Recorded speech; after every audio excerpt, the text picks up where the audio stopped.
There he goes. Good afternoon, everybody. It's your boy Jay McLovin here with the afternoon show here on ESEN. Followed up with my boy Foxborough Frankie C. Frankie, what's up, my brother? What's going on, guys? I couldn't be more happier today, and we'll find out in a little bit. Absolutely. And then down underneath me is my boy Tony and his son Chris Gonzo Gonzalez. What's up, my brothers? A whole lot. We got a heat wave. It's actually over zero today. Hey, it's supposed to get up to 20 today. I don't know if it's going he, to. said- he got a heat wave. It's above zero today. Hey, I just want to mark myself safe having driven on the roads of Houston without accident. It's been another crazy day here, but we're doing well. We're doing well, and most of us on the Gulf Coast still have a crap ton of snow in their yard. I unfortunately am not one of those people. It has melted and gone away. Most of our snow's gone. It's still colder than shit, but it's supposed to get up to 20 today, so we'll see if it does. But It's 15, but it's 2. It's 2 degrees. Gonzo, and the I was words gonna of say, your it still father, feels stop cold as shit. whining. You are from the north. This should be nothing to you guys. You should be out there spitting rainbows and stuff, man. Come on. That's Yeah, what I'm supposed to say. hey, I've been out in it all morning. I want to All right, since- fine. I'll since give you it's- that, Gonzo, but only because you've been out all morning. I'm gonna let you have that one, because I ain't been doing nothing this morning except looking at my feet. It's So all before good. we start I don't think I really need to know that, but okay. before we Oh, start off, laying in what we're going bed, to talk looking at the about, feet. and before we start talking about topics and everything like that, I want to throw this out there because I'm watching Sports Center live right now. They got the Cleveland Browns projected to draft Travis Hunter. Is that a smart move, or don't you think it's time that they should start looking for a quarterback because Deshaun Watson can't be on the field for them that long? Give me a second. We're gonna pick that up. That matter of fact, that's a good lead off. We can lead off with that. Before we get into that, though, I do want to say if you guys like our content, like what we're putting out to you guys, please like, share, and subscribe to the content. That really does mean a lot when you guys subscribe to our stuff. Helps us get our content to further places. But having to, all right, that sounds good. Let's start off with that. Travis Hunter, Cleveland Browns. They're gonna obviously have to trade up with the Titans if they want to grab that. I think Travis Hunter's probably going to be gone within the first 3. I don't know where Cleveland is drafting. Frankie, I'll let you start it off. But what do you think, Travis Hunter, Brown? What are they going to have to give up for that? So the first, I'll do the first 4 because I don't know who got the number 5 pick, but the first 4 is going to be at number 1. You got the Tennessee Titans with the number 1 overall pick, followed by the Cleveland Browns at number 2. The New York Giants have the number 3 pick, followed with the New England Patriots at number 4. If I'm not mistaken, I think the Jacksonville Jaguars have number 5. But that right now is the top 5. Listen, Tennessee needs a quarterback. Will Levis isn't the answer. Cleveland, I don't know. To me, in my instant, I think Cleveland deserves or need to get a quarterback because Jameis Winston hasn't re-signed with the quarterback or at Cleveland Brown yet. And then you have Deshaun Watson, who literally just got hurt, not once but twice last year. Literally, like he got hurt with his Achilles injury, and then I'm pretty sure a couple weeks after the season ended, he ended up getting hurt again. I don't know the specific reason why or how, but Deshaun Watson got 2 injuries in one cycle. So I think the Cleveland Browns should go and get a quarterback just because, listen, Deshaun Watson isn't your answer, right? You made that trade for Deshaun Watson. You're eating up all that money.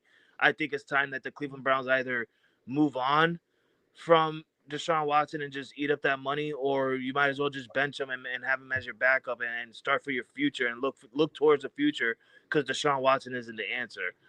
The New York Giants also a team that needs a quarterback because they got rid of Daniel Jones last year after giving him the money that he wanted, not the money that he deserved, the money that he wanted, which was the last straw for Saquon Barkley. And now all the Giant fans are crying while everybody else around the world is laughing at them. And then you got the Patriots and then everybody else. So, I mean, to me, the first 3 draft picks, all those teams that need a quarterback. I understand you want to get Travis Hunter, but I think you need to worry about your future for the franchise. Deshaun Watson isn't going to be there very long. And if he is there, the question is how long will he be on the field for you guys? Because clearly he can't play a full season for some odd reason since he was with Houston.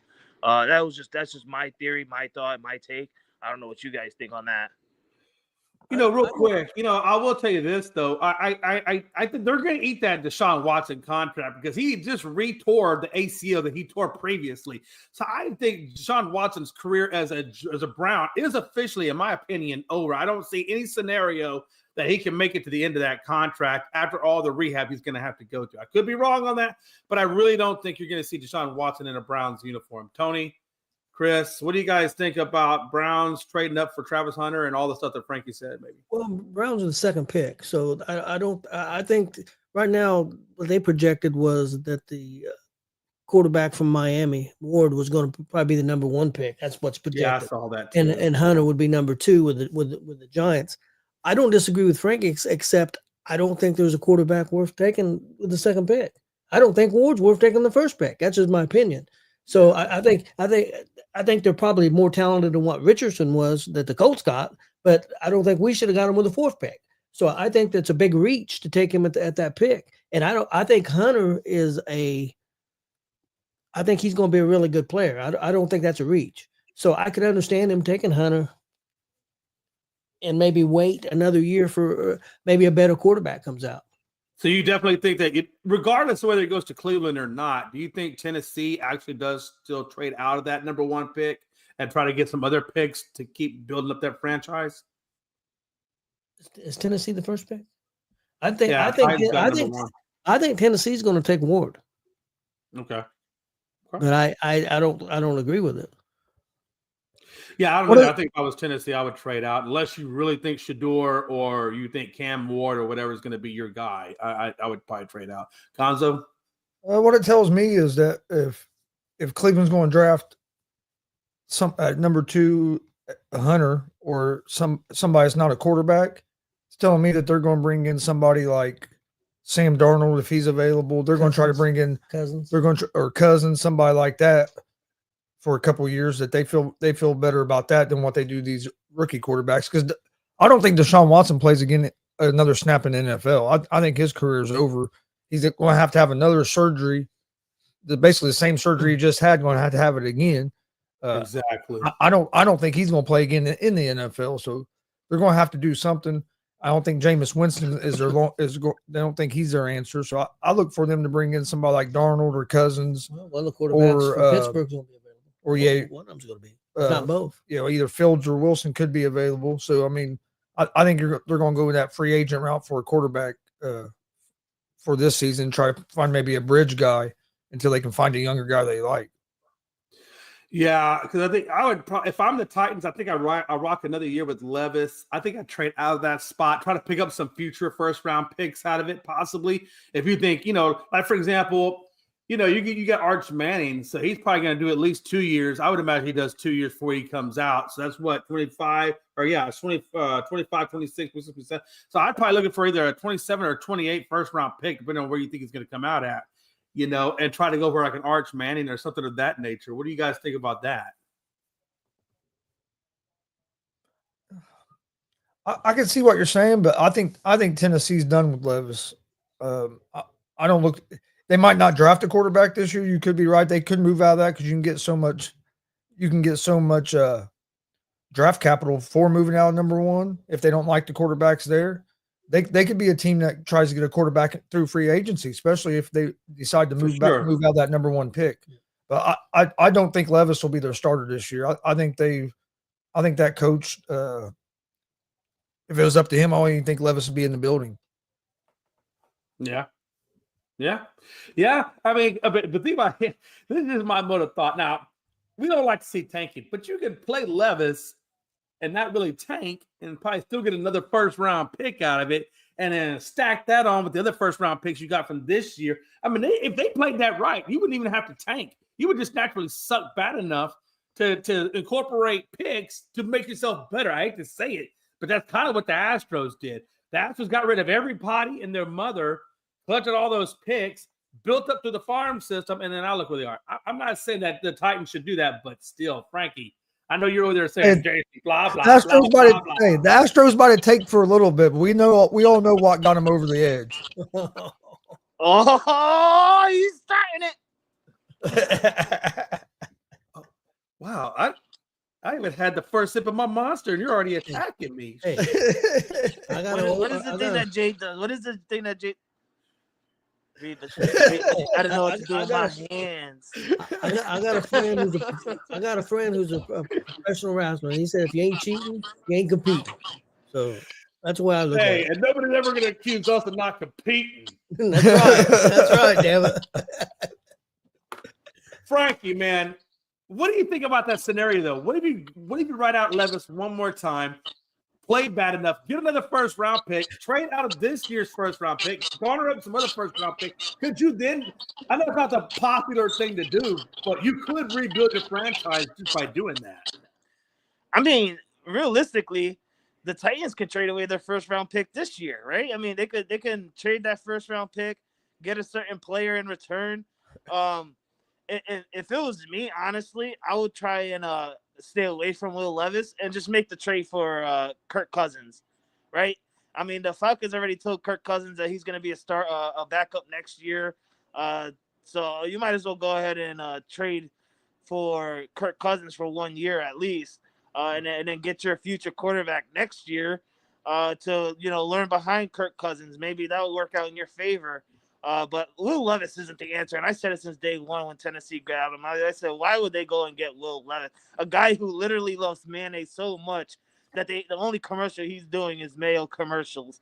I mean, it's ridiculous. I'm not a big fan of Will Levis, but if the Titans are smart, they can keep that number 1 pick, but this is not the draft for quarterbacks. I mean, you got quarterbacks that are entering the draft and stuff like that, but they're not good quarterbacks, right? The only good quarterbacks are Shedeur Sanders, who realistically shouldn't be a first-round pick. Yeah. To me, I feel like he'll be like a 3rd, maybe 4th round pick if it was more of a quarterback draft. But I mean, you could go that route. You could go Cam Ward, but other than that, you don't got nobody good. You got Jalen Mayro. You got the guy from Texas who's entering the draft. It's not a good draft this year for quarterbacks. So if I'm Tennessee, trade away your first pick, get some draft capital because you're guaranteed to get a first-round pick next year if you was to trade that away to a team, and probably get a good, decent player out of it as well. And then go ahead and get Kirk Cousins. You might as well, right? I mean, he's still a good quarterback. Yeah, I don't see why not. I mean, he had a bad year, right? He had a bad year, but every quarterback has that one bad year. Kirk Cousins is still a good quarterback. And he was coming off that Achilles tear injury, and that usually takes a guy a year or so before he playing pretty good ball after that. Yeah, unless you're Aaron Rodgers and you're going in the mud hut. Yeah, that's true. All right, folks. Let's talk some coordinated positions that are open up. I'm going to start with because Frankie, I know he's all excited right now. We're going to start off with that. Before I do that. Hey, let me bring in this real quick. Man, my screen just got really small. He says there are a lot of quarterbacks that can chase Fields, Wilson, even Darnold. I don't know. I see that. I can see maybe the Darnold one. I mean, could you imagine if Tennessee brought in Darnold? I mean, what would that do for them? I don't know though. I mean, he wouldn't have a good offensive line. I don't know if he'd be quite as good as he was in the regular season with the Vikings and their offensive line. What do you guys think about bringing Darnold into well, not just the offensive line, Jay. I mean, the Vikings got weapons, right? They got weapons all around them. Tennessee don't got no weapons. That's true. They don't. That's true. They really don't. I mean, they got what, Pollard? I mean, who's their wide receivers even at this point? I haven't even paid attention to their wide Burks. receivers. I know they got Burks, but he can hardly stay on the field. Yeah, I mean, let's put it this way. They don't have enough really to make Sam Darnold look amazing. He might even go back to his old Jets or Carolina days because, like you said, he doesn't have weapons. He doesn't have an O-line, and I just don't know if he's going to be able to do a whole lot with nothing. I don't know if he's that type of quarterback, Has Minnesota made a decision on him yet?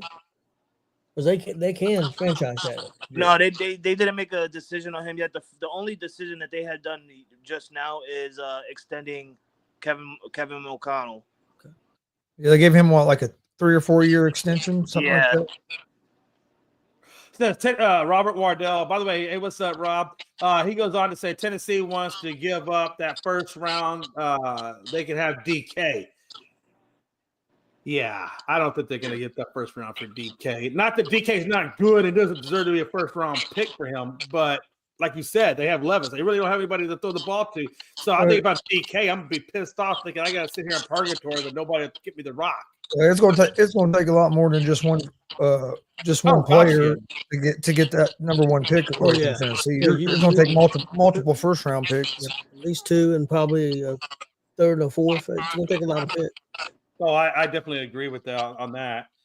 All right, Frank, let's talk a little bit of excuse not Jaguars. We're talking a little Patriots. You brought in Josh McDaniels now. So now you got your offensive coordinator solidified. And then Vrabel brings in Terrell Williams, the defensive line coach, not only for Tennessee Titans under Vrabel, but now the defensive line coach underneath Dan Campbell. Now he's the defensive coordinator for Vrabel with the Patriots.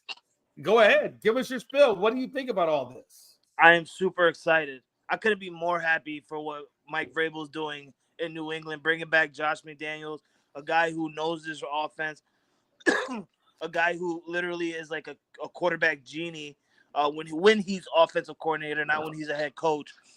I absolutely love it. Let's not forget that, there's people that's telling me, oh, why would they do this? Because, he was carried by Tom Brady and stuff like that. Listen, he had won 11 games with Matt Castle when Tom Brady got hurt, right?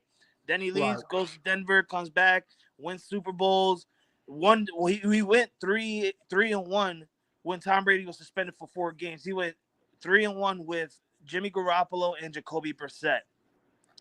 Then he goes off to the Raiders and stuff like that. Listen, he took Mac Jones to the playoffs in his rookie year. Has Mac Jones done anything since then? No. This is an absolute amazing hire with Drake May and how he played this past season in his rookie year. I absolutely loved it. It wasn't like a splash where, we were expected to win 6 games, 7 games, or make the playoffs or anything like that. No, this was an experiment to see what Drake May could do, and he showed what he can do.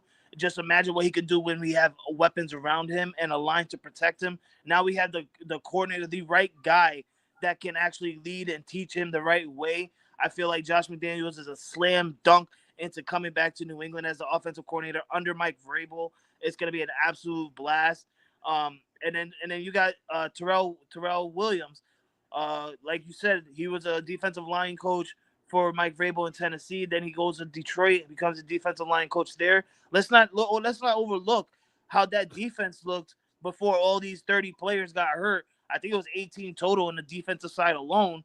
So, I mean, the Detroit Lions were an absolute monster, a monster on the defensive side of the ball, especially that defensive line, because nobody was able to run past that defensive line. I think this is going to be an amazing 3-front between Mike Vrabel, Josh McDaniels, and Terrell Williams. It's going to be amazing. I can't wait to see it. God, can the season start already? Because I do not want to see the rest of these 4 teams, fight for a Super Bowl spot, because nobody cares about these 4 teams. Nobody cares about the Bills. Nobody cares about Patrick Mahomes and Travis Kelce and Taylor Swift. Nobody cares about Washington Commanders, a team that can't come up with a right name, so we're just going to call them the Commanders. And nobody cares about Philly. All right, who cares about Philly? Only reason I care about Philly is because they got really good Philly cheesesteaks. That's it. But damn it, I could make a good Philly cheesesteak on my own stove. But nobody cares about them. I just want the season to start. I can't wait to see what we do in the draft. I can't wait to see who we sign in free agency. We have the highest cap in next year's football season. We have the number 4 draft pick. Oh my God, can this be any better? Start off a new era in the New England Patriots. Who would you like to see New England draft? Yeah. Tony, Chris, what do you guys think about the McDaniels and Trent Williams or Terrell Williams hiring for coordinator spots? Well, McDaniels, when Vrabel got the job, I figured he was going to hire McDaniels as offensive coordinator. Only way he wasn't going to get McDaniels as his offensive coordinator was if McDaniels went to North Carolina to be Bill Belichick's offensive coordinator. I figured McDaniels was going to win them 2 places. I think it's a good hire. I mean, McDaniels is a great offensive coordinator. He hasn't had a lot of success as a head coach. but every time he's been offensive coordinator, he's had some of the best offenses in the league. So I think it's a good hire, and somebody Vrabel's comfortable with. And I think that when you're a head coach, it's important for you and your coordinators to be on the same page. And so I think that's a big thing, the relationship that they have already had for years and years before this. So I think it's a great hire for New England. I agree. I agree with that. I think he's a piece of shit, but I think he's a good coordinator. I know why you think he's a piece of shit. Yeah, exactly why he's a piece of shit. Fucking liar. Oh, sweet goodness. Yes. And that sounds like a whole topic for a whole nother show. Well, he was on a plane to be the Indianapolis Colts head coach, and then Oh, McDaniels was? Yeah. they had already announced the press conference and everything, and then he backed Oh, out. wow. He went back to New England. Which You now, know, Tony, Chris, I wouldn't be so upset about that. He probably saved you a whole lot of crap. Because if he didn't you're probably right. that might have been a blessing in disguise. So Fantastic coordinator, though. That's a good for hire. sure. I don't know much about the defensive guy, to be honest with you, but like Chris said, it's somebody that the head coach is comfortable with. He knows him. He knows what he can do. So I'm sure that's a very good hire too. So I think they're on the right track. I just wonder. I don't know if Frankie's there. Who he would like to see them get with that fourth pick. Well, I wanted Travis Hunter. Hopefully, he could last that long. If he can, that'll be amazing. But if we can't get Travis Hunter, now I don't know who we're gonna get. I'm hoping we could get a wide receiver because we need as much wide receiver as we can. Yes. If better yet, get an offensive tackle. The one guy, if you're gonna go lineman, you might as well go with what's his name, Campbell from LSU, right? I feel like Campbell from LSU would be a really good pick to go to New England and protect Drake May. Real quick, so Robert Wardell chimes in and says, I'll be interested to see who the Hawks get as their new offensive coordinator. 3 guys so far with return interviews are Kubiak, Fraley, and Udinsky. I don't even know who that guy is. So those are the 3 guys I guess have had interviews. Robert goes on to then say, please, no one cares about the Pats except Pat fans. You had your Brady time. Now go back in obscurity. Woo. Hold on, Frankie. I have one more, and you can. I'll give you a rebuttal on Robert here real quick. Then he goes on to say, yeah, McDaniels decided to go back being Bills. I'm not going to say that word. And scared to take the Colts job because he knew Brady was. What's his team? I'm assuming the Seahawks. The Seahawks? Seahawks? Oh, my God. Is this another Mickey Delaney? Oh, shit. Listen, kid. All right, listen here, kid. First of all, he didn't go back to being Bills. I'm just going to say, he didn't go back to being Bills' bitch. Is he in North Carolina? No. He came to New England, all right? He came to New England to ride with Mike Vrabel, all right? Learn some goddamn shit. He didn't go to the Colts because he didn't want to go to the goddamn Colts, all right? He knew that there was nothing for the Colts. No knock on you guys up there. No knock on you guys. No knock on you guys. Trust me. I love you guys. But he knew. He basically said F you, but not to you two guys. Don't take offense, but fuck He you. knew what he was gonna get into if he went to the Indianapolis, right? Like you guys at that time, you guys didn't have your quarterbacks situation set up yet. You guys didn't have, No. He was a smart man. Yeah, he was smart not going there, so I don't blame him. But you're gonna come in here and try and talk. Oh, I'm just interested to see what the Hawks do as an offensive coordinator. There's 3 guys so far to return. Oh, Kubiak, are you kidding me? Farley, seriously? You put another name, I don't even know it because nobody knows that name. Like, come on, you're a Seahawks fan, bro. You're a Seahawks fan. Helps a Pat fan diarrhea of the mouth. Hey, answer me this. You're a Seahawks fan. Did you run the ball? Did you run it? Oh man! Oh, you talking about the Pats in their Tom Brady time? Oh, what happened to your Legion of Doom? What happened to the Legion of Doom? Did the Seahawks fire? Did they fire their offensive coordinator, or did he move on? It don't matter, Chris. It don't matter. No, I really don't know. because once they didn't run the That- ball, that- guess that's what just both happened? of us. I wasn't Guess sure what about that happened one. when they I didn't think run he the got ball? hired.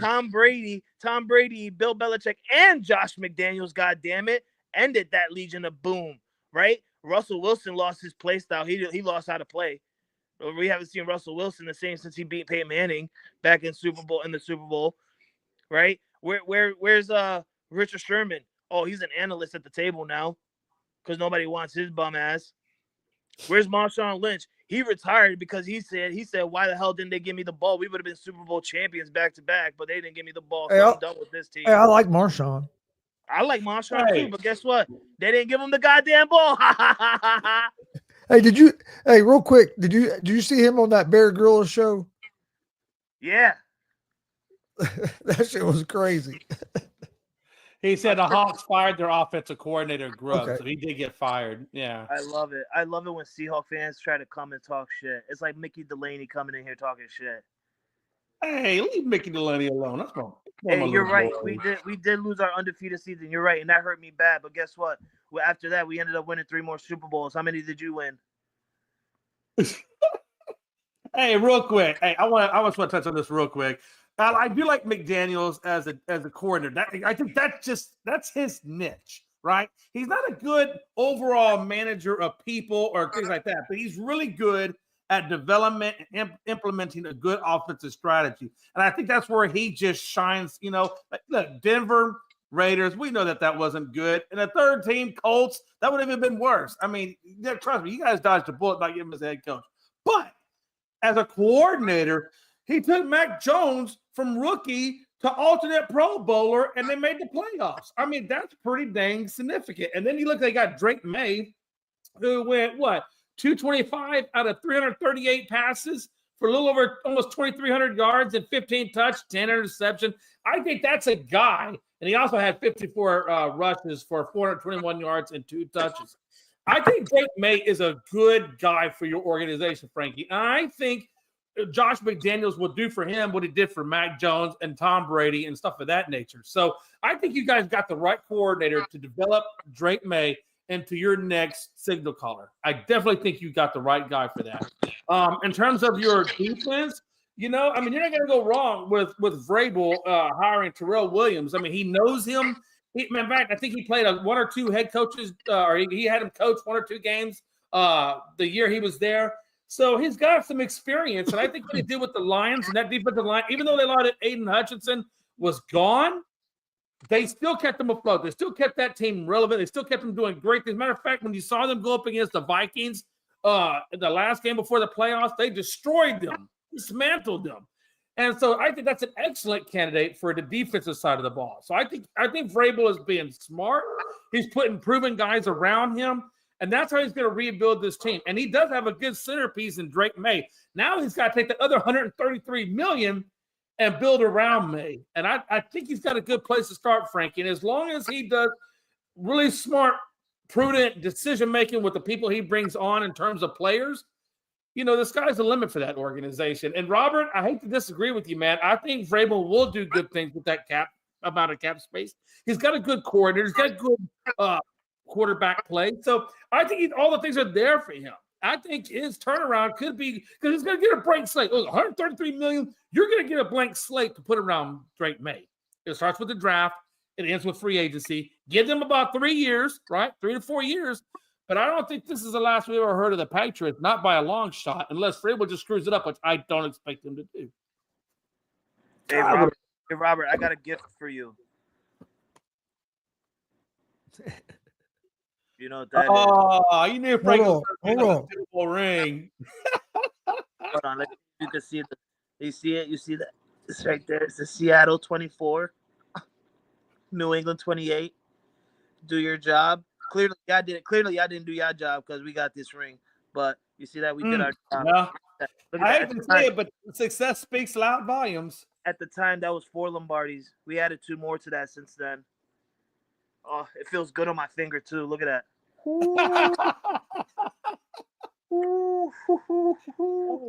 Let's switch it over just for a second. By the way, man, I always said the best way to keep people quiet is be successful. And right now, Frankie, you got a lot of work to do. You're not there yet. You're right. You're right now. You're going on your past successes, and I don't want to take away from that because that is a success. But now we got to look at the future and see what the future holds for them. And I think the world is there as long as they make the right decisions and stuff, which is hard to do all the time and speculate how somebody's going to perform in the draft or free agency when they come over. But I think you got the right people in play to develop that team. So I think you guys are in good hands. The biggest key to me for them is going to be the offensive line. They get Yeah. the offensive line taken care of because their defense wasn't bad this year, but their offensive line struggled to protect whoever the quarterback was. And that's what I said That's earlier. a good point. That's a good point, Chris. Earlier, when Tony had asked me who we want in the number 4 pick, if we're not going to get Travis Hunter and they're not going to get a rookie wide receiver, because I heard news that with the cap space that they have, they're going to try and get out some free agent wide receivers, some veteran wide receivers, which isn't bad for me. But if you're going to go out and do that, then you might as well go and get that Campbell guy from LSU, right? We need an offensive line. We need people there to go and protect Drake May, because that was the one big issue with me last year was Drake May was an absolute stud. He looks great. I'm not saying he was, he could be the next guy to take over this league or anything like that. But no, he played his ass off really well for a team that only won 4 games. The only bad part about it was he was rushed too much because we didn't have anybody on the line. He was running for his life a lot of times. Yeah. So I mean, if we could get people to protect this man, and we're in a good spot. We're in a good spot. Real quick, and this is Kuiper's projections. And there's a lot of mock drafts, and it's way too early. But he's got New England taking Abdul Carter, offensive from Penn State. Offensive tackle? No, defensive player. That's dumb. Linebacker from Abdul Carter from Penn State. What he's got, and Jay, what he's got the Dallas Cowboys doing is with the 11th pick in the draft is a wide receiver from 12th pick in the draft from Missouri, Luther Burton III, Missouri, and he has the Colts taking Warren, the tight end from Penn State, which I'm all for that. I'd be happy if the Colts get him. We need a tight end. I don't like the Cowboys drafted a wide receiver. That's not a position of need. Right now, we need to worry about that offensive line because right now our offensive line you need a quarterback. In my opinion, really suspect. You need a running back. You need a running back. You need a quarterback. You need trust me. If Ashton Gentry is there for the Cowboys, I would absolutely tell them. You need a quarterback, running back, head coach. The guy you was talking about, guy from LSU, the offensive tackle and guard. Maybe he's got him going. Campbell. He's got him going to the Bears with a 10th pick in the draft. That's not a bad spot for him. I mean, that's not a bad team for him to go to. I mean, they really are needing to rebuild that offensive line. Says Jay, so who does Dallas chasing the HUD up? Yeah, I don't want the guy. They're talking about Shanahan. I think his name's been thrown there. Kellen Moore's name, right? I mean, Schottenheimer. It's not Shanahan. You wished it to be Shanahan. No, Schottenheimer. It's Yeah. Well, either way, it's a former head coach's kid, right? Whether it be Brian or Mike, it don't matter, okay? I think there's a big difference. I'd rather have the Shanahan than the Schottenheimer. Hey, I wouldn't want any one of them, to be honest with you. I'm so over that training. You wouldn't take Kyle Shanahan as your guys' coach? No. I mean, if you want to give me Kyle, I'm going to say no because he has not yet got them to a Super Bowl or won a Super Bowl. He's gotten them there, but he hasn't won it. I need somebody different. I just think that style of coaching. Flores wouldn't be a bad one, in my opinion. Everybody knows I'm high on Flores. Everybody knows how much I love Brian Flores. I love what he did with Miami and rebuilding that team. I think the Cowboys are in desperate need of player evaluations better than what they've had. They need to do better in their contract negotiating and all that kind of stuff. I think Brian Flores would be a great coach to bring in. I don't know if that's going to happen. I would love to see Brian Flores come in. I've been chasing after that guy for a while. You're such an ass. All the steam on Dion. You're such an ass because when he was defensive coordinator for the Patriots, you used to hate him. No, not Brian Flores. Brian Flores wasn't defensive coordinator for the Patriots, was he? Yes, he was. Yeah, before he went to Miami. Oh, okay. Well, I didn't pick up on Brian Flores until after Miami. I wasn't paying attention when he was with the Patriots. I wasn't paying attention to that part. So you bring up hard there.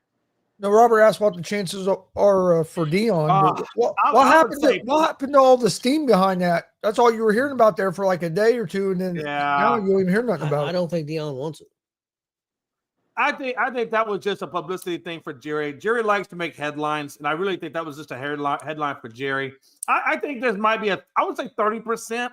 I think it's a little bit better than 20. So I'm gonna go 30. There's probably about a 30% chance that Dion gets the job. Do I think he's gonna be our next coach? No. Do I hope Kellen Moore is not my head coach? Yes. I want So to we'll ask you this quickly, Jay. Because Yeah. you talked about Brian Flores and stuff. Do you really think that he changed the culture in Miami when he was there? No, I think the ownership had too much control over that. I think he just tried. I think he tried to win games when the ownership didn't want him to win games. Okay. Yeah. But I think Brian Flores is a good coach. He kept Miami relevant. Right. No. You Yeah. know? Yeah. And But I think think the you know, had situation- Brian Flores stayed there and then not gotten rid of him, what he could have done with that Miami team probably would have been a lot better than what McDaniels is doing right now. But I think the way that the relationship ended with him in Miami is what ruined his chances of getting a future head coaching spot. Oh, for Because sure. he's been getting interviews here and there every year, and yet we have not seen him getting hired yet. So I Right. feel like, Which I is, feel like they- as a matter of fact, I'm glad you said that because that's exactly the reason why I don't think Brian Flores would be a Cowboys coach because he goes against the grain in Miami, and everybody knows that Jerry doesn't like it when you go against the grain. Well, And Jimmy Johnson went against the grain and he got fired, and I think Brian Flores wouldn't even get an opportunity because Jerry knows he's going to go against the grain, and that's not who Jerry wants. I'm pretty sure if I remember correctly, didn't he filed a lawsuit against the Yeah, NFL? he sure did. After that, didn't he? I believe so. He did. I mean, that's what happened with the whole. It was, if I'm not mistaken, it was NFL and it was Miami, I believe. I think it was Yeah. both of them. Yeah, Yeah. and then that's when the NFL came out and tell every team, like, listen, you have to at least interview one black head coach. I thought that was before that. I thought that was part of the No, it Rooney was. Rule back in the day. It was before that, but like They when did that they, happened with, did change something. They added something on to the Rooney Rule after that. I forget exactly what it was, but Frankie's right. They did add something to the Rooney Rule. Right. I'm sure they did because I know the Rooney Rule was under big time speculation about how everybody was upset with it, saying that, yeah, okay, that you just made that, but it doesn't mean it's going to do anything. And I think everybody was kind of upset about that. So I think they did make a change to it. I'll have to go back and research it. Matter of fact, that might be good for next show. So I'll have to research that for tomorrow's show. I think Flores would do good if he got another chance because look what he did in Miami, where he didn't have the support. He didn't have the support of his team, of the owner or the GM. You know what I mean? He was basically rogue doing what he wanted. So the Rooney Rule, according to Robert, he's saying the Rooney Rule you have to have 2 interviews with non-white coaches. And he says he feels that I feel the biggest obstacle to whoever gets a job has to deal with Jerry, which that's clearly what I was just saying. So I'm sure me and Robert are in agreement on that. Because I wonder if Jerry is gonna hurt the search. Yeah, he's gonna hurt the search because he's not gonna bring nobody in that we should bring. You know what I think? You know who I think Dallas should hire as their head coach? Me? I'm being We've been serious. saying this for years, right? Okay, We've been saying this for years. I feel like since you guys had got rid of Wade Phillips, right? Wade Phillips was not a Jerry Jones guy, right? Since then, Jerry Jones has only been hiring guys that are yes men to Jerry Jones. Oh, he's always been that way. And that's always been like that. And that's one of the reasons why, because today you guys could have had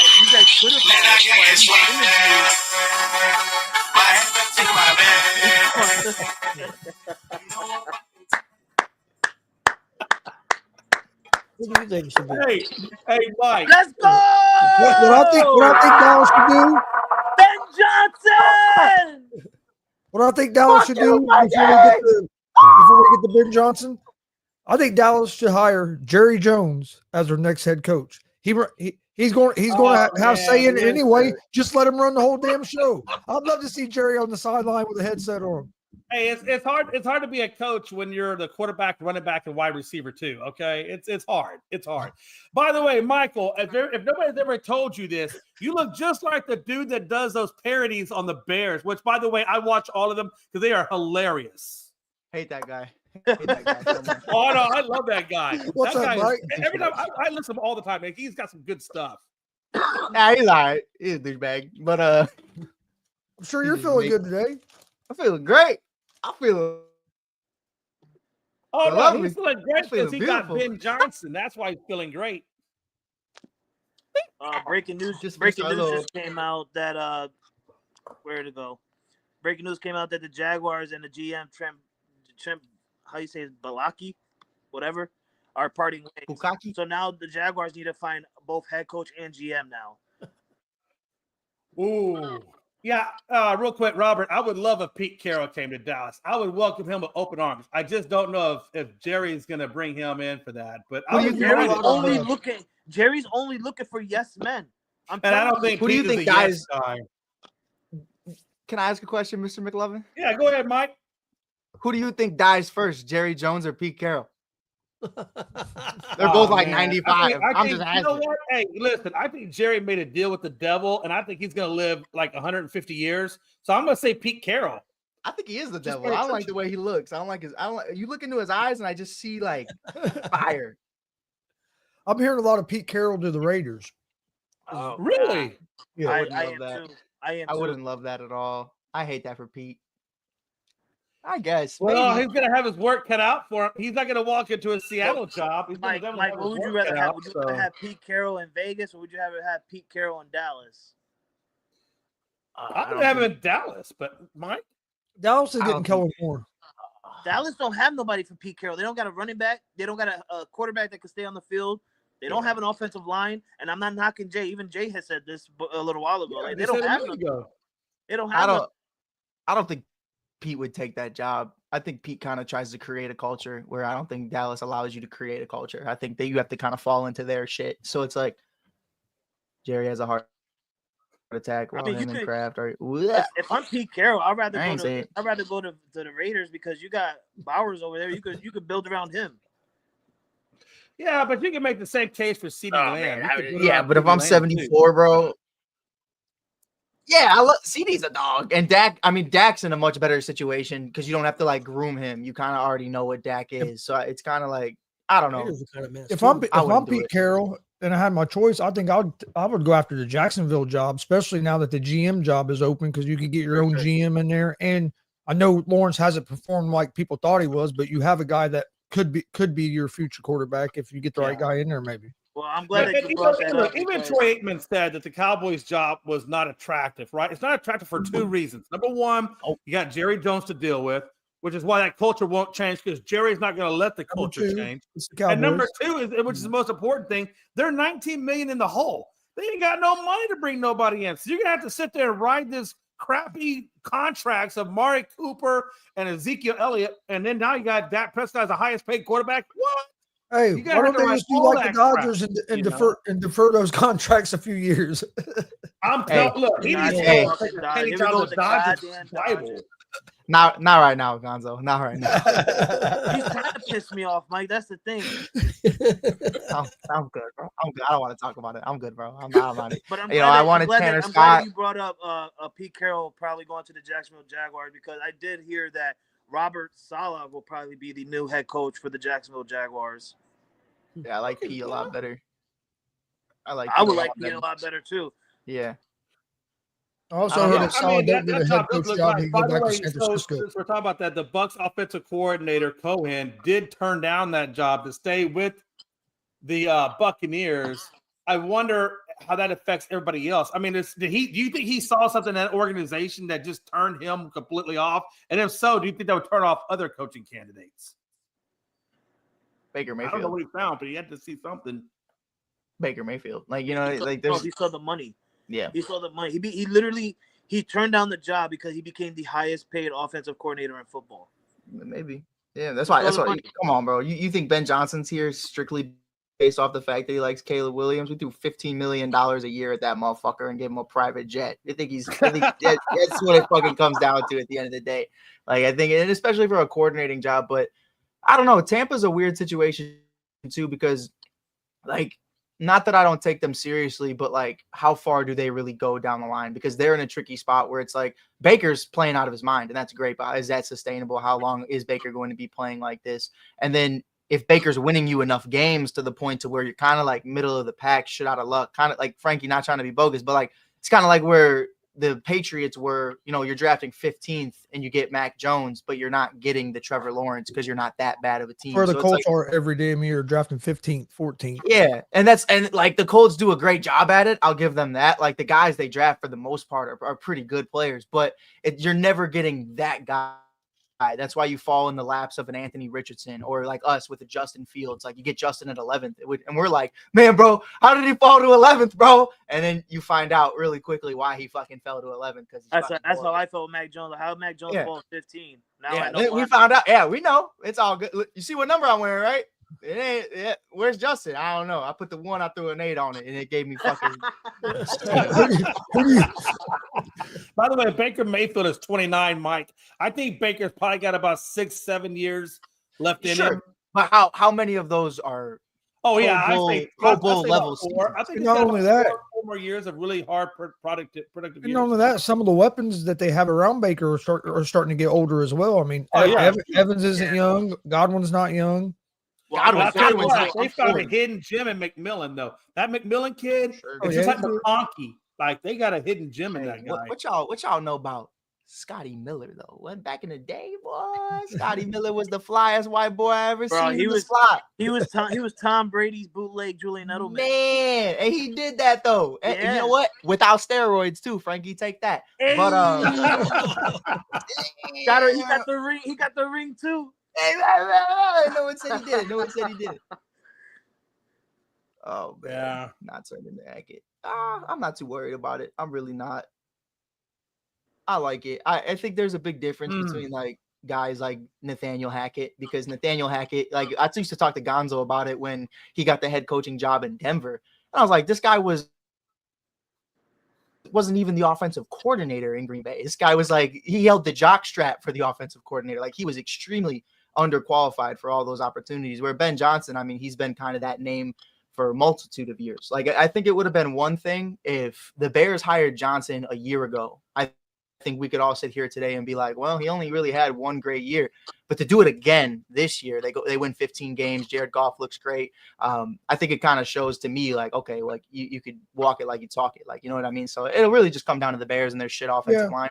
But that's where I'm at. I don't think it's like Hackett. The only reason Hackett ever got the head coaching job in Denver is because they thought if they got him, they were going to they would get Aaron Rodgers. He didn't get that job because they thought he was.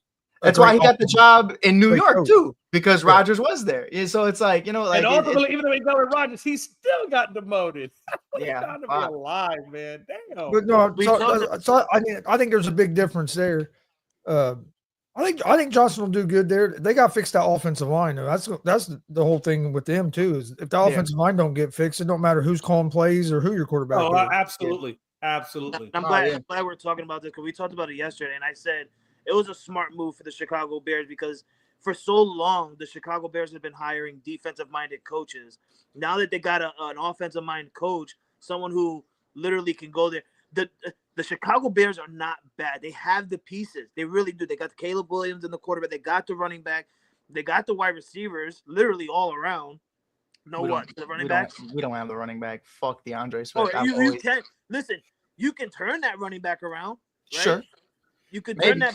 You could turn that around. So I mean, you have the pieces, and you had the offensive minded head coach, which leads me, Jay, and I'm going to bring it up to the next segment.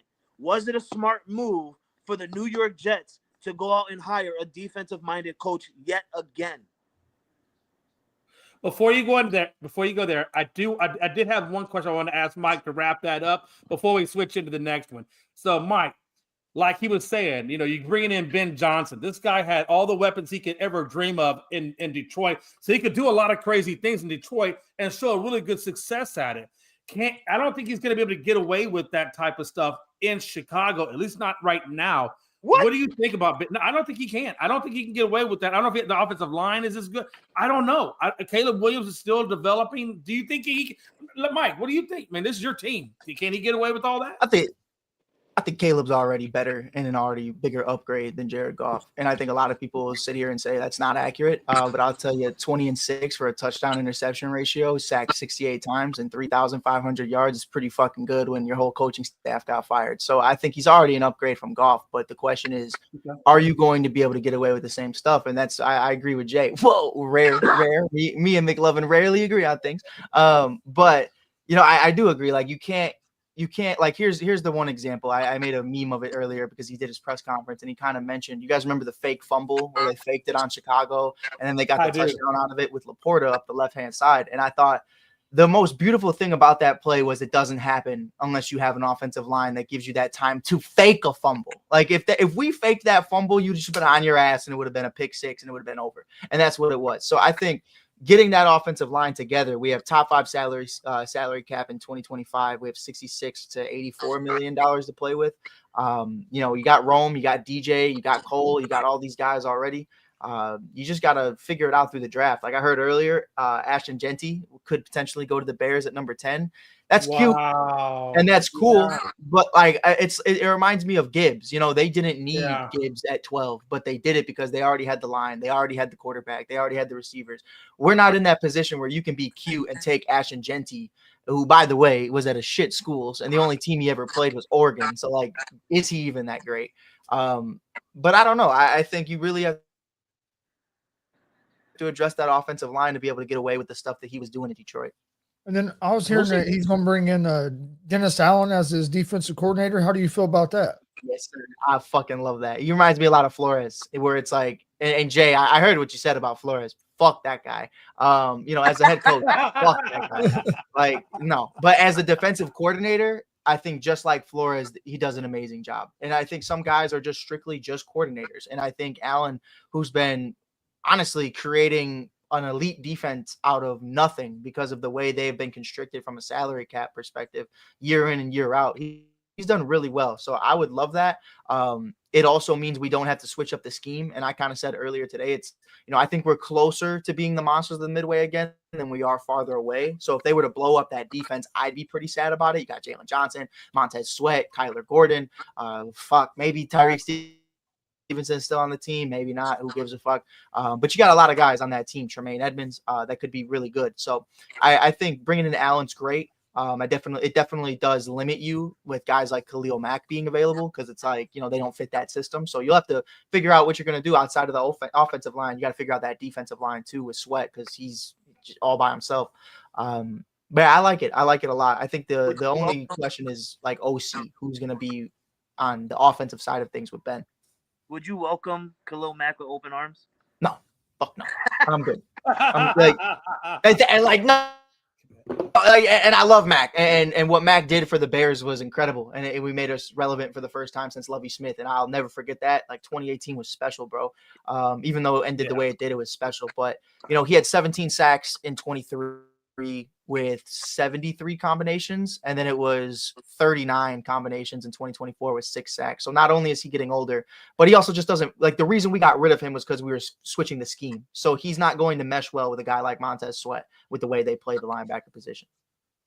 Let me ask, I got 2 questions. One is, you know, when he was, the one thing I like about Big Johnson, he put packages around certain people, especially like a guy like Laporta, right? And he put a special package around Laporta. And from the fantasy side of life, man, he just made Laporta look like a superstar. Now you got Cole Kmet. Do you see him doing the same thing with Cole Kmet and putting packages around him to make him more relevant in your offense? That's question one. My other question for you is, and it kind of goes with what Robert is saying, now you got Keenan Allen on that team, for 1 year into it. You know how injury prone he is. Do you still see Keenan Allen being another big part of this offense? I think number 2 is the important part. I don't even know if I see Keenan Allen coming back. He's a free agent now. You know, he didn't ask to be here. He got traded here. And I saw that motherfucker wearing a scarf and mittens in September in Chicago. So I think he might head back to LA, go somewhere a little warmer. And that's like, I'm so serious too. Like that man looked freezing every time I saw him. You know, you saw what Jim Harbaugh was able to do this year. Ladd McConkey, J.K. Dobbins, Herbert. I could see him going back to LA, kind of just running it back on a cheaper deal. Now he is a man about his money. And that's the reason he came here. So I don't know. I don't know if he returns. For Cole Kmet, you got to stop doing the fucking podcast, bro. Like, leave that to the five of us. You know what I mean? Like, I see this man on a podcast or doing advertisements every other week. Get in the fucking gym, bro. Like, that's all I could say. And I think a big part of it is we don't have an offensive line, so obviously he can't do a lot. But Cole Kmet is, you know, everyone talks about he's a fringe top 10 tight end, but we've been saying that for 3 years. So honestly, to me, I like Cole Kmet. Honestly, to me, I feel like he's a beast. I like him too. I feel like he didn't show out this year because of the coaching. I feel like, you know, Yeah. I saw the coaching and stuff like that. And you guys, you know, what was his name again? I don't even want to say his name, honestly. The coach that you had. Oh, Shane Waldron. Yeah, Matt Eberflus, both of them. Yeah, Matt Eberflus. Like, his coaching style for you guys was just terrible. And I mean, we know what Cole Kmet could do. So I feel like having Ben Johnson, and I'm going to agree with Jay on that. I feel like having Ben Johnson on this team, you're going to see Cole Kmet produce so much more. But it also goes to what Mike said. You guys need to get an offense. I feel like every single one of our team needs a goddamn offensive line.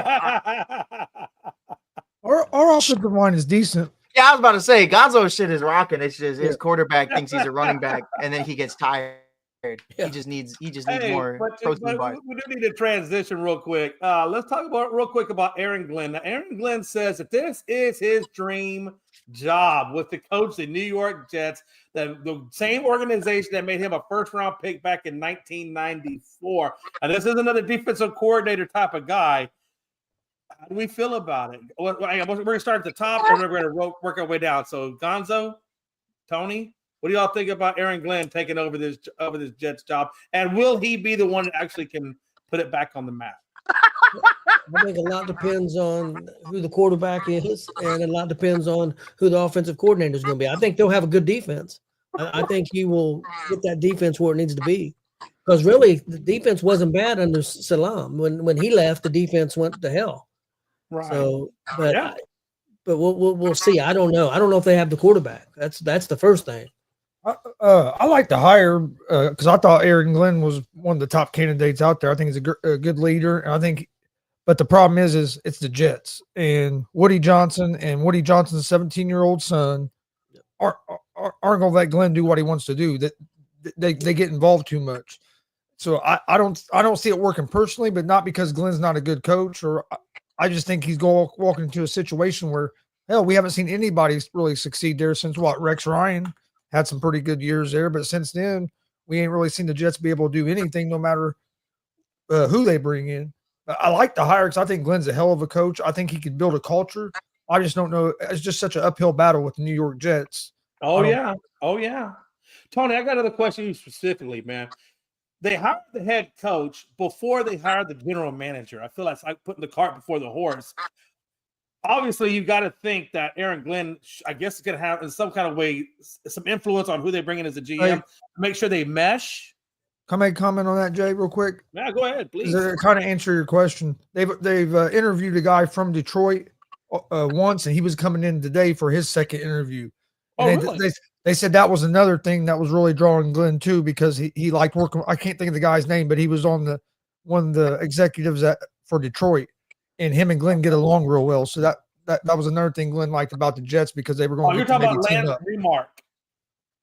That was the former longtime Lions executive was Lance Newmark. It looks like the Jets are still looking to hire a new general manager. They conducted an in-person interview with longtime Lions executive Lance Newmark. So I think that's who you're probably speaking on. Yes, and they were saying Glenn was real high on getting to work, hoping to get to work with him. So I think I'm assuming since they hired Glenn, that's probably who they're going with as their GM. Okay, Tony. Oh yeah, I kind of agree with him. I don't know much about their about who they might get as general manager. That sounds pretty good to me. I just don't know about the quarterback. Is Rodgers going to be back? If he's not, who's going to be the quarterback? And if can Rodgers still play? That's a big question. I don't know. After this year, I'm not sure. His numbers wasn't. He played pretty good second half of the season. His numbers wasn't as terrible as the team seemed, but the team was not very good. They fell apart. Yeah, Mike. I got to ask you, man, usually an organization that's this disarrayed right now probably needs at least, 3 or 4 years before you really start to see the fruits of the labor. Aaron Glenn, what's your thoughts on that process? I think it sucks. I think it's a tricky situation for Glenn to go into. You know, obviously he's going to take it because it's his first head coaching job and it's a team that drafted him. But from what I've seen this offseason, everybody wants to find the next Dan Campbell, the former player that becomes the head coach. But there was a lot more that went into it. Like Dan Campbell had a Ben Johnson and a Aaron Glenn, and I think that was a huge part to his success. He inherited a Jared Goff, and he inherited this offensive line that they built together. Yeah, I would say he inherited that offensive line. They really built that together from scratch. But, you know, bringing in guys that they drafted extremely well. They have a great executive over there that's really just done a phenomenal job drafting in Detroit. Now you see Mike Vrabel going back to New England, and what's next? Blake Bortles is going to be the head coach of Jacksonville. And, like, you know what I mean? Like, everyone's trying to find that next – yeah, you know what I'm saying, though? Everyone's bringing that back, former players. We interviewed Ron Rivera, and I'm like, everyone's trying to find that next Dan Campbell, and I think sometimes it's a good thing, sometimes it's a bad thing. You know, but in this instance, I think Glenn is going to be there to create a culture. I think he's like kind of how I felt about when the Bears brought in Matt Eberflus. It's really to just create some type of culture. And then when you do start getting to that point of winning again, that's when you bring in, okay, here's my Ben Johnson. Here's whoever you want to bring in that situation. So I see him just being there to be a player's coach, to make sure guys like Sauce, guys like Garrett don't request trades.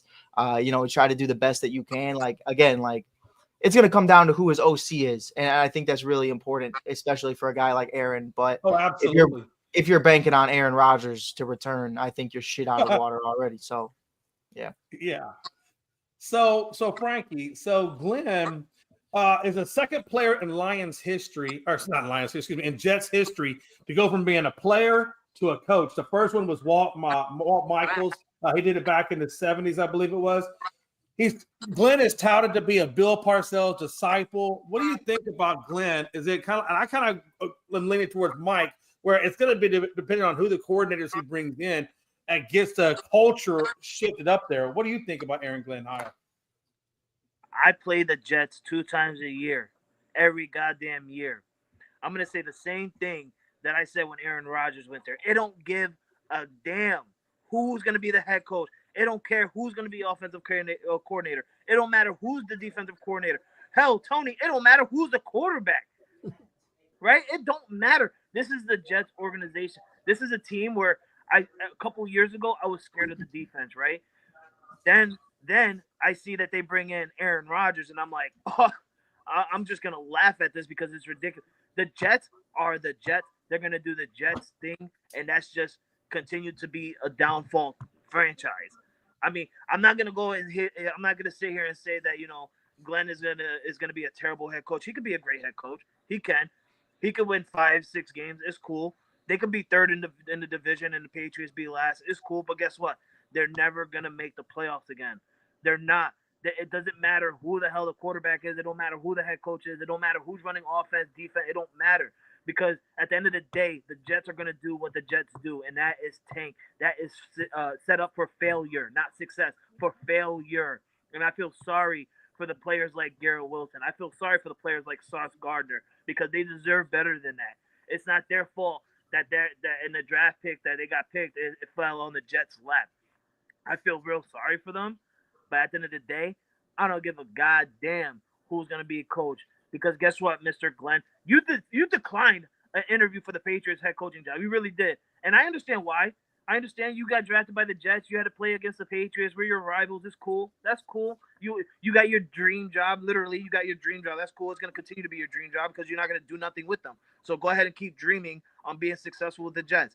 And this is straight hate coming out of my heart for this. Like, honestly, it's straight hate. You think that's just a little bit of hate? Just a little straight bit? hate. I don't care who. couldn't tell. You could go out and you could get one of the best quarterbacks in the league, and you're still not going to be successful. Hell, you had Aaron Rodgers and you had his guy and Hackett, right? I mean, that's what they wanted. They wanted to get Aaron Rodgers with his offensive coordinator guy. Then you go and you get your guy in Devontae Adams. What the hell happened? Nothing. Yeah. I'll tell you this. Look, we're going to wrap it up. We're going to wrap this part of it up with this. The last time they made a playoff appearance, and I'm talking about the New York Jets, was 2010. So they're in a 14-year playoff absence. The last time they had a top 10 scoring offense was 2008. The last time they had a division title was 2002. And the worst one of all, last time they had a 4,000-yard passer was 1967. I mean, this team has not had much in the way of anything in the last 14, 15, 16 years.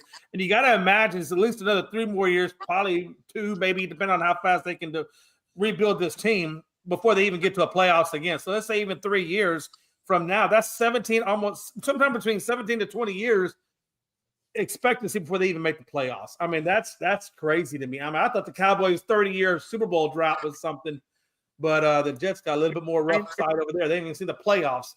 It's mind-blowing. You think that literally the last time they had really good success and making it to the AFC Championship game, the quarterback was Mark Sanchez. Like, literally, let that. Hey, former Bear, Mark Sanchez. Shout out to him. Like, Mark. Dude, like, listen, it's really sad that the last success you had was Mark Sanchez. Then you literally just had Aaron Rodgers. You just had Aaron Rodgers, a guy who literally won back-to-back MVPs and stuff like that. A guy who went to the Super Bowl, won a Super Bowl, and then you do nothing with the man. Listen, I understand what Tony and Chris are saying. Like, you know, he played his ass off this year. He had good numbers and stuff like that. Listen, at the end of the day, what happened? What happened? Try. You know what's interesting to me is the fact that if you don't bring Rodgers back, all you have on your roster after that is Tyrod Taylor and 2024 5th-round pick Jordan Travis. I mean, that's all you got. So you got to think, Mike, does Aaron Glenn look to try to draft a quarterback this go around and maybe trade up for it? Or does he try to trade for picks and try to get a quarterback in next rounds or next drafts? You know, it's kind of why I never understood the trade of Zach Wilson. And I never understood it because I thought if you did by any chance still believe in this kid who you drafted so highly, why not have him learn from Aaron Rodgers? Why not have him be in that building? You know, I understand we don't want the kid to become a drug addict, but you know, maybe learn how to sling the ball a little bit better. But you know, I think, you know, for me, it really just comes down to what Glenn wants. You know, and even now in this moment, you know, they're going to bring in a new GM, they're going to bring in Aaron Glenn, and the situation is, even if Zach Wilson was here, did they even want him to begin with? You know what I mean? So I think that's really the thing that's where I'm kind of conflicted, where it's kind of like you're in a shitty situation. Sure. And like maybe they wanted him, maybe they didn't, but you know, now you're kind of like the Las Vegas Raiders, where it's like, you know, Aiden O'Connell sucks, you know, Gardner Minshew sucks, you don't have the draft capital in order to get a Cam Ward or a Shedeur Sanders. You're also not good enough to trade up and get those guys. You know what I mean? Like it's just like Carolina for whatever reason gave us the number 1 pick a couple of years ago, and it was like I didn't feel like they were in a position to do that whatsoever. You know, like they and on top of that, giving you DJ Moore. So like if they were to trade away Garrett Wilson and a bunch of firsts, they'd really be setting themselves up for failure, and they'd be setting that quarterback up for failure. Yeah, I think they're either bring Rodgers back, or they'll try to find somebody in free agency, maybe like a Darnold, or maybe bring Darnold back to the Jets or somebody like that. I think that's what they'll do for this year, because I think that's what they'll do this year, because you're right that they're not going to be able to trade up in the draft to draft anybody. So I think this year they're going to try to get a free agent as a gap filler. Sam Darnold will sit at that Jets table with Woody Johnson and pull the Jay McLovin. I would piss on that contract if I were them, bro. If I'm Sam Darnold, I would piss on that. No, I'm not saying Darnold will take. I'm just saying I think they'll go. Oh no, for sure. I get you. What about Cousins? Oh man, they're not gonna have the money to pay what. I'm on a side ship. We got one more thing to talk about before we get out of here, and I'm going to talk about this on Phoenix Suns. Mike, I don't know. I'm sure you probably have seen this. I know you're real big into basketball stuff. I'm going to ask you this. So the Phoenix Suns are looking to trade their 2031 first rounder to the Utah Jazz for 3 first-round picks was announced. Yeah. And apparently, I think what they're looking at is they're looking at taking those picks and trade it for Miami's Jimmy Butler. Yeah. If that goes down, what would Jimmy Butler do for the Suns? And the Suns record right now is 21-21. Mike, if they get Jimmy Butler off of those picks, what are you thinking about the Phoenix Suns? Shit, nothing. You know, yeah. I love Jimmy. Jimmy's one of my favorite players of my generation. You know, at least in high school, grew up on Jimmy Butler in Chicago. The G stands for gets, man. He gets buckets. That's Jimmy Buckets. So like, I love what Jimmy does. And, you know, it's unfortunate that a player that I love so much has this narrative of everywhere he goes, he forces his way out. But that's what it is, you know. And I think at this point in his career, you know, KD says he'll sign an extension. I wouldn't trust him as far as I could throw his lengthy ass. So, like, you know what I mean? Like, he might sign that extension and then request a trade. That doesn't mean fucking shit. Half these guys do that 90% of the time. You know, Zach LaVine signed a $200 million extension and a year later said he wanted to fucking leave. Am I being robbed right now? Who is this guy, bro? Like, what the fuck just happened? Yo, Frankie's got a ski mask on. What the fuck's going on, brother? What the fuck? The fuck? My fault, dog. I didn't know you was like that. But nah, Jimmy, KD, and Book would be great. But their big problem has always been that bench. And again, like, it's going to come down to Bradley Beal waiving a trade clause that I doubt he waives.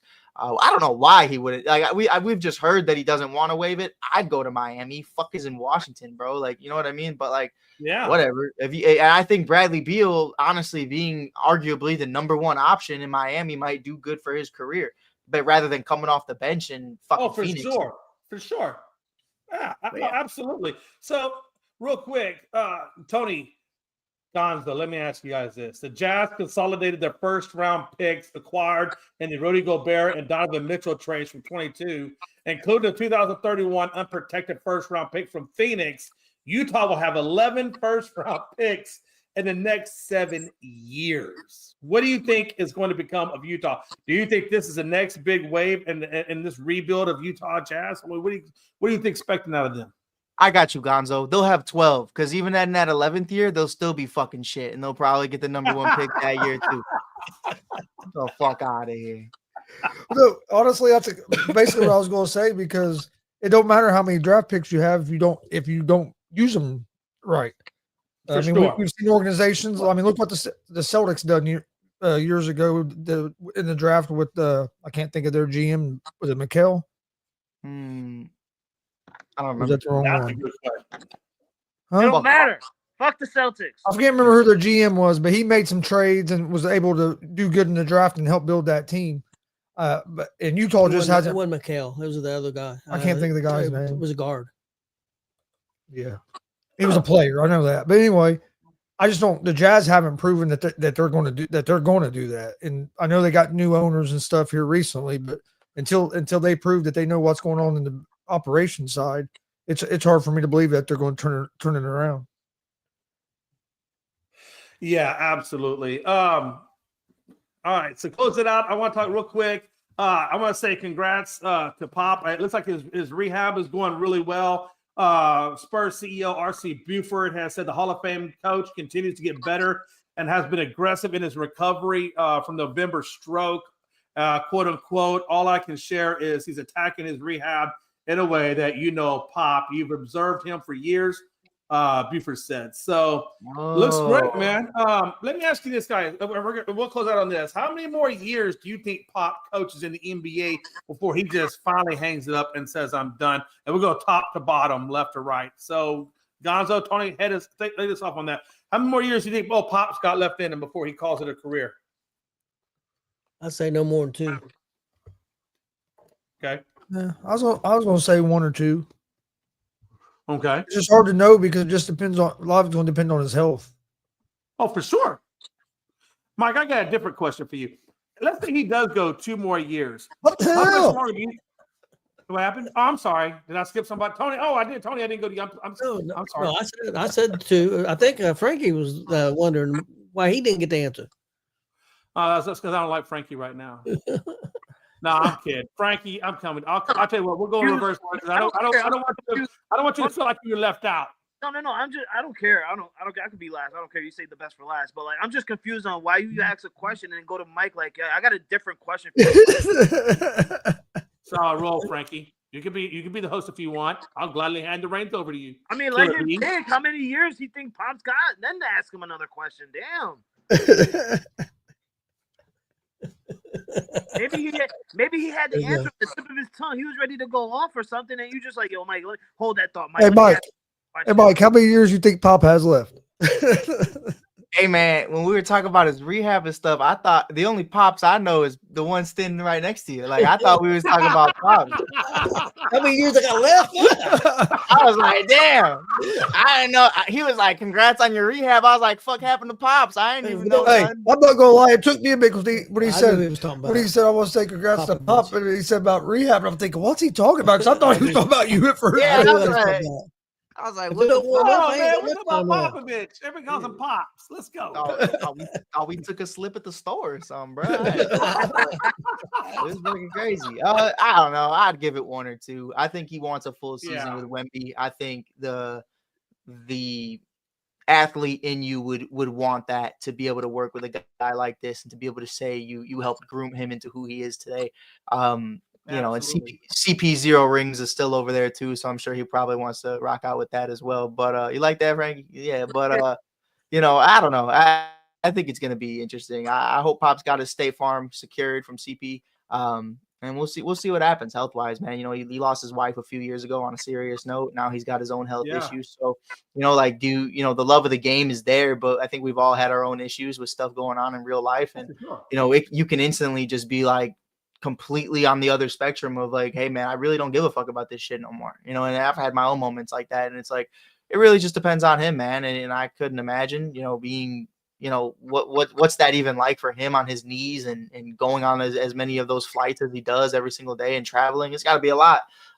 So you'll just have to wait and see. Really, I know that's like a bleak answer, but like I could see Pops not coming back, to be honest, and just being a front office guy. Like I could see it for sure. All right. On Pacers that are note, going folks, we're to gonna whip everybody up on say their Wemby in goodbyes. France tomorrow night. Or So tomorrow afternoon, Gonzo, I man, should say. parting thoughts. Parting thoughts. Pacers are going to whip up on Wemby tomorrow in Paris, France. We wilding on them. Hey, Pacers y'all- been playing some if y'all- good ball here lately, man. Man, listen, when Tyrese Halliburton figures out what voice he wants to use, I think he'll start to have a better understanding of what player you got in him too. Because that motherfucker sounds like a girl 1 second, sounds like a grown ass man the next. So I don't know. He gave the Bulls that work though. I ain't gonna hold you, but I don't know. Is Levine ever going to leave Chicago? Or I fucking hope so. One can only hope. One can only hope he gets the fuck out of here, bro. But he's balling though. I'll The give him only that. thing He's balling. What other thing I have is if you missed our wrestling show last night, go check it out at Gonzo Sports Room. Yeah, if you guys haven't checked out Gonzo's Sports Room or Gonzo's Wrestling Room, make sure you check them out. You can find them on Gonzo Sports Room on YouTube, or you can find them here on ESCN on our YouTube channel, Facebooks, and whatnot. And I'm going to say Mike for last. Frankie, man, any parting shots? Yeah, I can't wait for Royal Rumble because me and Tony are going one-on-one. I'm gonna be going one-on-one with the wrinkle one over there. I can't wait. I'm gonna knock him out over the top. I'm going to be at the Royal Rumble. Yeah, I know. That's why I said me and you, we're gonna run in that ring. We're gonna go 29-30. Hey, don't play with Pops. Don't slap them titties around, boy. You better in that ring. We'll get the hell beat out of us. What's going to happen? I know, Frankie, I know you were watching some of the show last night. We were trying to get him set up in some matches, and he wouldn't take any of them. No, I ain't doing the match. I know. That's why I threw it out there. I'm like, I might as well go one-on-one with the wrinkle one. You might as well go ahead. They're saying WrestleMania probably here in 2027. We tried to give him a barbed wire match or something like No that. damn ball. You're crazy. Come on, get the extreme out. What about that match? What about that? Hey, Frankie, were you on there when he was talking about the match where they're going to have light tubes hanging from the No, ceiling? no, the match I want to see is Jay and Frankie in a Lucky 7 match. And what that is, the first one to staple $7 bills, $1 bills to the other guy's head wins the match. Dude, I would totally bite his ankles and his kneecaps, drop his fat ass, and then take them $7. No, you got to staple him to his head. Oh, I can staple them. He already got a bald head. I ain't got to cut no hair off. So That's actually one of the matches they're going to have on that show. Hold on. Jay, remove your fucking hat. Jay, remove your hat. Look at the side of your head. Look at that shit. I got hair, motherfucker. I'm gonna staple dollar bills all around that motherfucker. Hey. All right. You won't even be able to. Jay looks like All right. You're gonna freaking break your knees on the ramp. All right. Don't try it. Jay looks like George Kittle on crack. That's crazy. Hey, it's quality crack. I ain't no. I use designer I mean, crack. I did not I don't question the use that quality of poor your stuff. crack. I use some. designer I crack. did not. I did not. You got that Trevor Phillips crack. I know, boy. You ain't lying to me. Mike, man, it's hey, Big where Glenn, can we it's find Big you Glenn. at, brother? Where are all your social handles? Man, y'all know where to find me. It don't fucking matter. We rocking out everywhere. You can find me on ESPN whenever I feel like it. We Dang right rocking you out. can. We Damn rocking right. out Say with your ESPN. chest, Mike. Say You with your back on, chest. are you back on TikTok? Oh yeah, we're back. Donnie hooked it up. That boy Don. Nice. You know, it's still. Hey, I'll tell you, I ain't a political man. I still ain't ever gonna thank him for shit. But you know, we kind of like we just nodded at each other, and I was like, and he was like, I was like, all right, I'm gonna go back to not being political. And he was like, and I was like, and that's it. That's as much as you'll get from the shy kid on politics. I don't get into none of that shit. All I care about agree, is the man. Dodgers. I agree. Yeah, but and also Seriously. shout out Tyrese This is Halliburton. a man who just wore a fucking Trump and JD's Vans shirt yesterday. And Nah, he me. agree with Mike. Nah, me. Nah, Nah, me. He's Come a on, Jay. felon. I rock the felon. It's all good. Whatever. Hey, I Hey, no, don't but judge. You know, hey. whoever you vote for that's all that matters, brother. You know, I'm more worried about the You know what I'm Dodgers. saying? It's like whatever. Hey, but y'all need to check out Mike when he does the Chi-Town with the Chicago Sky. He does a really good job there, and I'm sure you can find a Mike all kinds of places. I'm glad he's on here, hanging out with us on the ESPN. Hopefully he'll come up more often, and hopefully he'll get more of Mike in the group. Mike, thank you for hanging out with us, brother. I appreciate you, love you. Frankie, Tony, Gonzo, the boy Jay saying thank you for watching. And don't forget, if you like this content, hit us up on the like, share, but most importantly, give us a subscribe. I'm not trying to beg, but I am going to beg. Give us a damn subscribe. We love you guys. We'll see you next time. Fuck the Astros.